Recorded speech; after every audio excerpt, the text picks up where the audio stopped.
South ఇండియాలోనే అతి తక్కువ ధరలకే రత్నాలందించే ఏకైక సంస్థ 6JVR. పవన్ కళ్యాణ్ గారు ప్రజా సేవ కోసం మార్పు కోసం వచ్చారని నాలాంటి వాళ్ళందరూ కూడా భావించారు.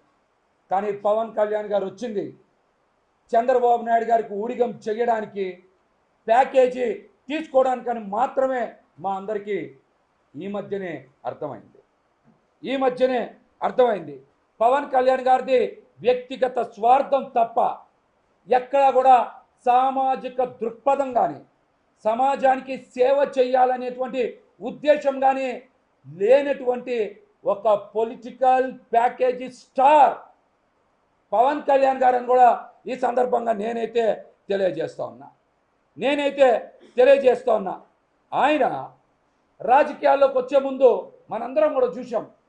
ఆయన ఏమని చెప్పారు, నాకు కనీసం నేను ఉండేది ఒక సాధారణ అపార్ట్మెంట్లో, కారుకి ఈఎంఐ కూడా కట్టలేకపోతే నా కారుని తీసుకెళ్ళిపోయారు, నేను ఉంటున్నదే ఒక అపార్ట్మెంట్లోని అని చెప్పినటువంటి వ్యక్తే పవన్ కళ్యాణ్ గారు. 2014లో ఈ మాట చెప్తే 2024 నాటికి కారుకి ఈఎంఐ కట్టలేనటువంటి వ్యక్తి, కేవలం ఒక అపార్ట్మెంట్లో ఉన్నటువంటి వ్యక్తి 2014లో జనసేన పార్టీ పెట్టిన తర్వాత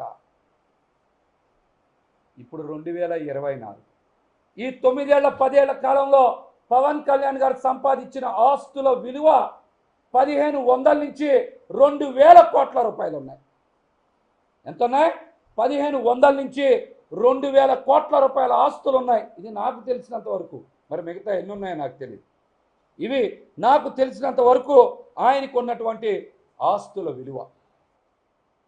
మీ గతంలో కారు ఈఎంఐ కట్టలేనటువంటి వాళ్ళు, ఒక అపార్ట్మెంట్లో కూడా సొంతంగా లేనటువంటి వారు ఈ రోజున మీకు 1000 కోట్ల రూపాయల ఆస్తులు, భూములు, లగ్జరీ కార్లు, తిరగడానికి సొంతంగా హెలికాప్టర్లు, ఇవన్నీ ఎలాగొచ్చినాయో చెప్తే, ఆ మర్మం ఏంటో కూడా చెప్తే ఈ రాష్ట్రంలో పేద సామాన్య వర్గ ప్రజలు కూడా తెలుసుకుంటారు.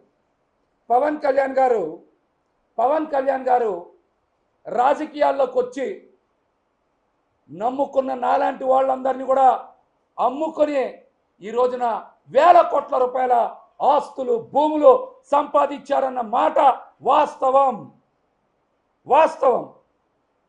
ఆయన పదే రాష్ట్రంలో కాపు సామాజిక వర్గానికి, అభిమానులకి, మాలాంటి బీసీలందరికీ కూడా మాటకు మాట చెప్పేవాళ్ళు. ముఖ్యంగా కాపు సామాజిక వర్గానికి మీరందరూ పెద్దన్న పాత్ర పోషించాలి, ఫ్యాన్స్కి, మాలాంటి బీసీ సామాజిక వర్గానికి, కొత్త తరానికి మీరు మార్పు కోసం పనిచేయాలని చెప్పేవాళ్ళు. కానీ పవన్ కళ్యాణ్ గారు మాత్రం చంద్రబాబు నాయుడు గారికి పాలేరులాగా మిగిలిపోయి ఆ పనే చేశారు.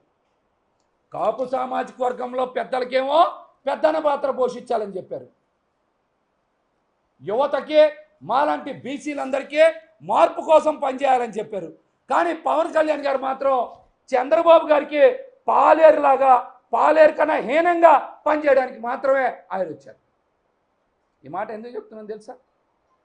ప్రజారాజ్యం పార్టీ చిరంజీవి గారు ఎన్నికల్లో పోటీ చేసి నడపలేక పార్టీని ఎత్తేశారు.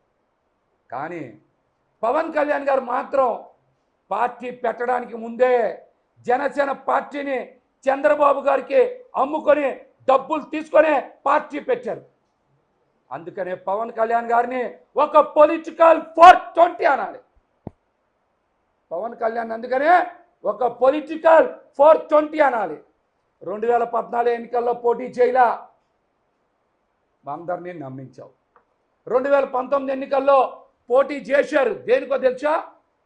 ఆ రోజున ప్రభుత్వ వ్యతిరేక ఓటు వైసీపీకి పడకుండా జనసేన, సిపిఐ, సిపిఎంకి పడి తద్వారా చంద్రబాబు గారు అధికారంలోకి రావాలని. కానీ ప్రజలు, దేవుడు మీ దుష్ట పన్నాగాన్ని గ్రహించారు, మేము గుర్తించలేకపోయాం.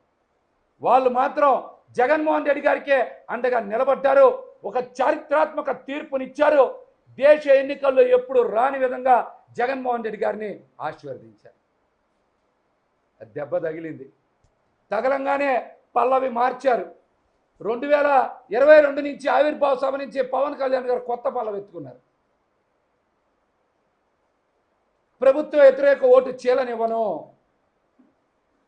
ప్రభుత్వ వ్యతిరేక ఓటు చీలనివ్వను అని చంద్రబాబు గారికి ఊడిగం చేస్తా, చంద్రబాబు గారికి పాలేరులా ఉంటా, చంద్రబాబు గారికి సేవకుల్లా ఉంటా అని కొత్త పల్లవి ఎత్తుకొని ఆయన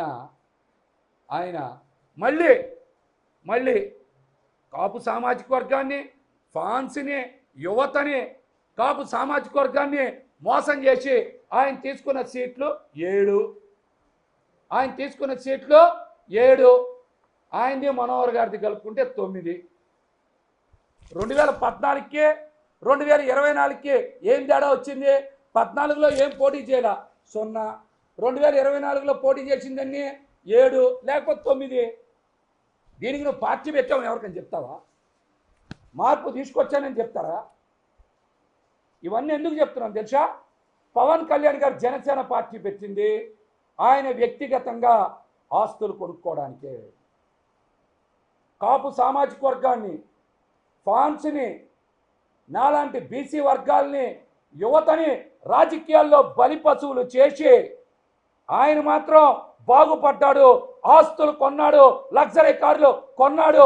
ఈరోజు ఆయన ఆస్తుల విలువ 1500 నుంచి 2000 కోట్ల రూపాయలకి పైగా ఉంటాయని మాత్రం నేను చాలా స్పష్టంగా తెలియజేస్తా ఉన్నా.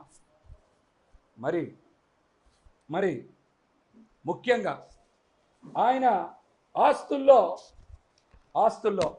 100 కోట్ల రూపాయల విలువైన ఆస్తిని మంగళగిరి పార్టీ కార్యాలయం పక్కనే 5 ఎకరాల 3 సెంట్లు కొన్నారు. ఎప్పుడో తెలుసా ఇది?